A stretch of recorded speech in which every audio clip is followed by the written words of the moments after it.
A350 Việt Nam Airlines, A350 Singapore về. Đó, xin nhắc đây rồi.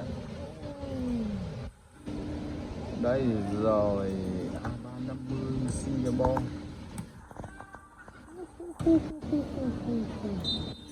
Siêu to rồi, siêu to rồi, gặp cái dữ rồi.